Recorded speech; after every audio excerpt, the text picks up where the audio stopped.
एक सपना होता है सरकारी नौकरी का सपना। लाखों छात्र सालों तक दिन रात एक करके पढ़ते हैं, त्याग करते हैं, उम्मीदें पालते हैं, लेकिन जब परीक्षा ही मजाक बन जाए तो क्या हो। जब सिस्टम ही टूट जाए तो किससे उम्मीद करें। नमस्कार दोस्तों, आपका स्वागत है इंडिया नॉलेज शो में।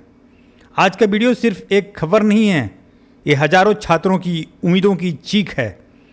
ये उनके माँ बाप की चिंता है जिनका बेटा दूर गांव से शहर आया था, बस इस भरोसे पर कि एसएससी एक निष्पक्ष परीक्षा लेगा। लेकिन क्या हो रहा है, एसएससी के नाम पर क्यों जंतर मंतर की सड़कों पर छात्र घायल होकर बैठने को मजबूर हुए। क्यों एक एजेंसी एडुकेटी पर इतना बवाल मच रहा है, और क्या एसएससी वाकई इन गड़बड़ियों की जिम्मेदारी ले रहा है। एसएससी परीक्षा में कैसे फैल रही है अराजकता, कौन है एडुकेटी और क्यों छात्रों में इसके खिलाफ आक्रोश। प्रदर्शन के दौरान क्या हुआ छात्रों के साथ, और एसएससी चेयरमैन गोपाल कृष्णन का इस पर क्या कहना है। चलिए शुरुआत करते हैं इस पूरे प्रकरण की तह पे जाकर। दोस्तों, एसएससी यानी स्टाफ सिलेक्शन कमीशन भारत की सबसे भरोसेमंद भर्ती एजेंसियों में एक मानी जाती थी, लेकिन पिछले कुछ महीनों से यह भरोसा दरक चुका है। छात्रों की शिकायतें क्या हैं। परीक्षा के दौरान साइट हैंग होना आम बात बन चुकी है। कई बार तो पूरा सिस्टम ब्लैंक हो जाता है। कुछ परीक्षाएं बिना कारण के रद्द कर दी जाती हैं।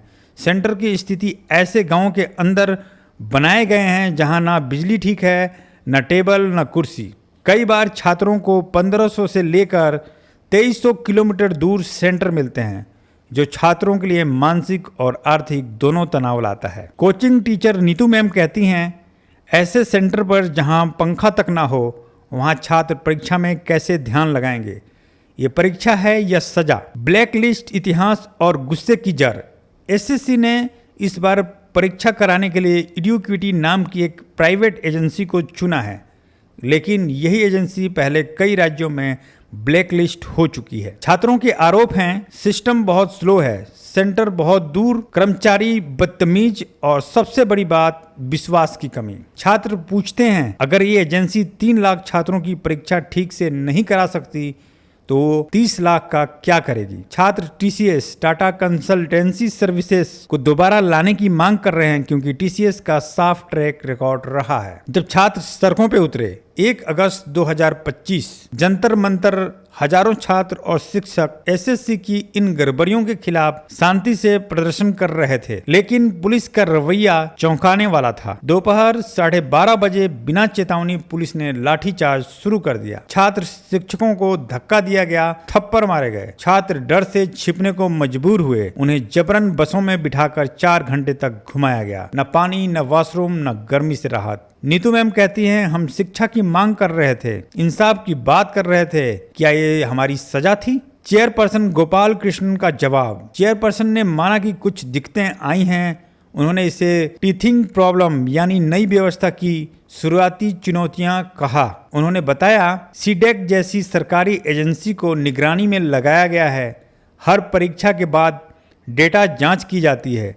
भविष्य में सेंटर की दूरी कम की जाएगी, लेकिन सवाल उठता है, क्या ये सब पहले से तैयार नहीं होना चाहिए था। क्या छात्रों की जिंदगी एक्सपेरिमेंट की जगह है।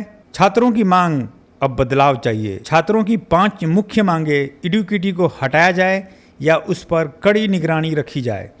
टीसीएस जैसी भरोसेमंद एजेंसी को फिर से मौका मिले। सेंटरों की संख्या बढ़ाई जाए और उन्हें छात्रों के करीब रखा जाए। परीक्षा में तकनीकी गड़बड़ी होने पर तत्काल दोबारा परीक्षा का विकल्प मिले। जो छात्र लाठीचार्ज का शिकार हुए उन्हें न्याय मिले। दोस्तों, आज एसएससी की गड़बड़ियों की कहानी सिर्फ एक सिस्टम की नहीं, बल्कि एक सपने को मरते देखने की कहानी है। वो छात्र जो उम्मीद लेकर परीक्षा हॉल में जाता है, जब वो सिस्टम हैंग होने के कारण बाहर आता है तो उसके मन में गुस्सा नहीं, एक टूटन होती है। अब वक्त है सरकार और एसएससी ये समझे, सरकारी नौकरी का सपना कोई वीडियो गेम नहीं, ये छात्रों की जिंदगी है। अगर आप भी एसएससी गड़बड़ियों से परेशान हैं, अगर आप चाहते हैं कि परीक्षा व्यवस्था में पारदर्शिता और न्याय हो, तो इस वीडियो को ज़्यादा से ज़्यादा शेयर कीजिए। अपने दोस्तों, परिवार और सभी प्रतियोगी छात्रों तक इसे पहुंचाइए। कमेंट में लिखिए जस्टिस फॉर एसएससी स्टूडेंट। और ऐसे ही मुद्दों पर सच्चाई जानने के लिए इंडियन नॉलेज शो को सब्सक्राइब करें, बेल आइकन दबाएं और आवाज़ बने छात्रों की। जय हिंद, वंदे मातरम।